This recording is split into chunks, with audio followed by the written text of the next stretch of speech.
আসসালামু আলাইকুম। নাজনীন আহমেদ আমন্ত্রণ জানাচ্ছি এনটিভির মধ্যাহ্নের খবরে। এখন জন্ম সনদ দিয়ে খোলো বিকাশ স্টুডেন্ট অ্যাকাউন্ট। নিজের বিকাশ নিজে কর। সর্বজনীন পেনশন স্কিম প্রত্যয় থেকে বিশ্ববিদ্যালয় শিক্ষকদের অন্তর্ভুক্তির সরকারি সিদ্ধান্ত বাতিলের দাবিতে দেশের সকল পাবলিক বিশ্ববিদ্যালয়ে কর্মবিরতি পালন করছেন শিক্ষকরা। পাবলিক বিশ্ববিদ্যালয়গুলোর শিক্ষক সমিতির সংগঠন বিশ্ববিদ্যালয় শিক্ষক সমিতি ফেডারেশনের ডাকে এই কর্মবিরতি পালন করা হচ্ছে। এ কারণে দেশের সব পাবলিক বিশ্ববিদ্যালয়ে ক্লাস ও পরীক্ষা কার্যক্রম বন্ধ আছে। তবে আজ ঢাকা বিশ্ববিদ্যালয়ের প্রতিষ্ঠা বার্ষিক হওয়ার কারণে এমনিতেই ঢাকা বিশ্ববিদ্যালয়ে ক্লাস পরীক্ষা বন্ধ আছে।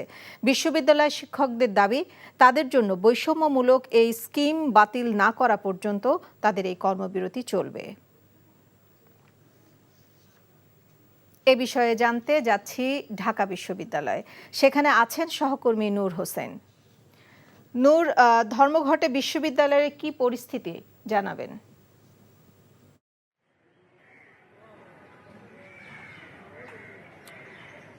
নাজনীন, বাংলাদেশ বিশ্ববিদ্যালয় শিক্ষক সমিতি ফেডারেশনের ডাকে যে সর্বাত্মক কর্মবিরতি চলছে, এর ফলে দেশের সবকটি পাবলিক বিশ্ববিদ্যালয় মূলত অচল হয়ে পড়েছে।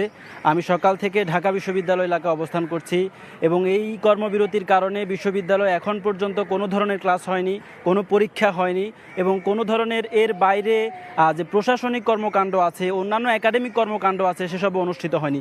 গতকালকে বাংলাদেশ বিশ্ববিদ্যালয় শিক্ষক সমিতি ফেডারেশনের যে সংবাদ সম্মেলন ছিল, সেই সংবাদ সম্মেলন থেকে তারা স্পষ্ট করে জানিয়েছেন বিশ্ববিদ্যালয়ে ঠিক কী কী কাজ বন্ধ থাকবে। তাদের ওই সর্বাত্মক কর্মবিরতির মধ্যে সব ধরনের কর্মকাণ্ড তারা অন্তর্ভুক্ত করেছেন। আজকে বিশ্ববিদ্যালয়ের কেন্দ্রীয় গ্রন্থাগার থেকে শুরু করে বিভিন্ন সেমিনার যে লাইব্রেরিগুলো ছিল, সেই লাইব্রেরিগুলোর দরজা পর্যন্ত খোলা হয়নি। বিশ্ববিদ্যালয়ের এর বাইরে ল্যাব গবেষণাগার যেগুলো আছে, সেই ল্যাব গবেষণাগার খোলা হয়নি। বিশ্ববিদ্যালয়ের প্রশাসনিক ভবন যেটি আছে, সেই প্রশাসনিক ভবন খোলা হয়নি। বিশ্ববিদ্যালয় শিক্ষকদের ক্লাস পরীক্ষার বাইরে একাডেমিক কাজের অংশ হিসেবে যে পরীক্ষার প্রশ্নপত্র প্রণয়ন করা হয়, সেই প্রশ্নপত্র প্রণয়নের যে কাজ আছে, যে বিভিন্ন ধরনের সভা সমাবেশ, বিভিন্ন ধরনের সভা শিক্ষকদেরকে করতে হয়, একাডেমিক কাউন্সিলের সভা সহ শুরু করে অন্যান্য যে সভা করতে হয়, সে ধরনের কোনো সভাও তারা এখন পর্যন্ত করেননি। আমরা বিশ্ববিদ্যালয় শিক্ষকদের সঙ্গে এখন পর্যন্ত ঢাকা বিশ্ববিদ্যালয় শিক্ষক সমিতির সভাপতি অথবা বিশ্ববিদ্যালয় শিক্ষক ফেডারেশনের কারোর সঙ্গে কথা বলতে পারিনি। কিছুক্ষণ পরে তারা ঢাকা বিশ্ববিদ্যালয়ের কলা ভবনের সামনে অবস্থান কর্মসূচি পালন করতে পারেন, এমন একটি খবর আমাদের কাছে রয়েছে। সে সময় আমরা জানতে পারবো আসলে তাদের পরবর্তী কোনো নির্দেশনা বা পরবর্তী কোনো কর্মসূচি থাকে কিনা। কিন্তু গতকালকের যে সংবাদ সম্মেলনটি তারা করেছিলেন, সেখান থেকে স্পষ্ট করে বলেছেন তাদের যে দাবি, 3 দফা তারা দাবি দিয়েছিলেন। 3 দফা দাবি হচ্ছে প্রত্যয় স্কিম থেকে বিশ্ববিদ্যালয় শিক্ষকদেরকে প্রত্যাহার করতে হবে এবং বিশ্ববিদ্যালয় শিক্ষকদের জন্য আলাদা বেতন স্কেল দিতে হবে এবং বিশ্ববিদ্যালয় শিক্ষকদেরকে সুপার গ্রেড নিয়ে যেতে হবে। এই 3টি দাবি পূরণ না করা হলে, পূরণ না হওয়া পর্যন্ত তাদের যে সর্বাত্মক কর্মবিরতি, তাদের যে সর্বাত্মক ধর্মঘট রয়েছে, এই সর্বাত্মক ধর্মঘট থেকে তারা সরে আসবেন না, এটি চলতে থাকবে।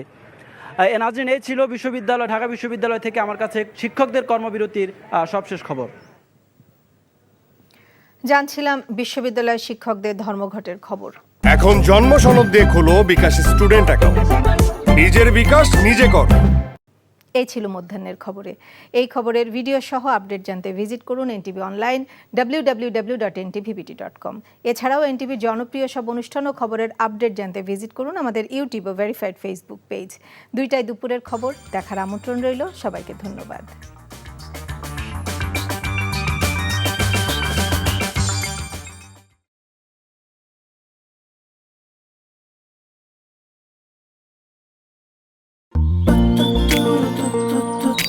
জীবনে এত মেয়ে দেখলাম, কই কোনদিন তো কারোর জন্য এরকম লাগে না।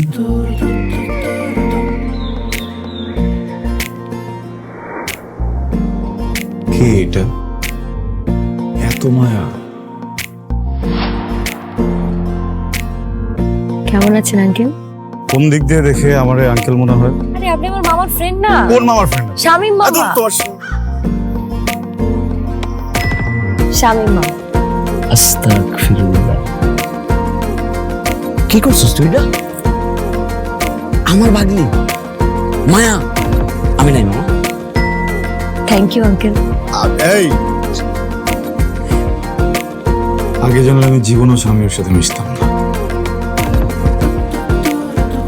জীবনের প্রথম একটা আমি ভালো লাগলো, সেটা নাকি বন্ধুর ভাগ্নি।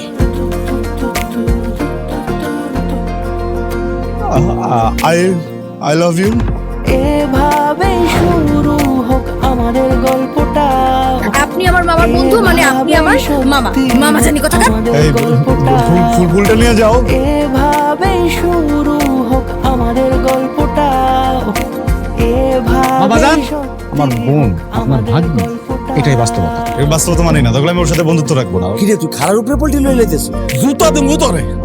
জুতাও তো লাগবে এক জোড়া, একটু বাড়াই দিও। হারামজাদা খারাপ।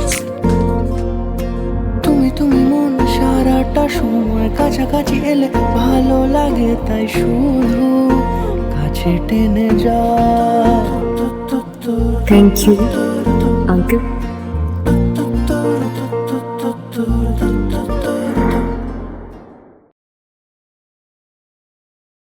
এখন জন্ম সনদ দিয়ে খোলো বিকাশ স্টুডেন্ট অ্যাকাউন্ট।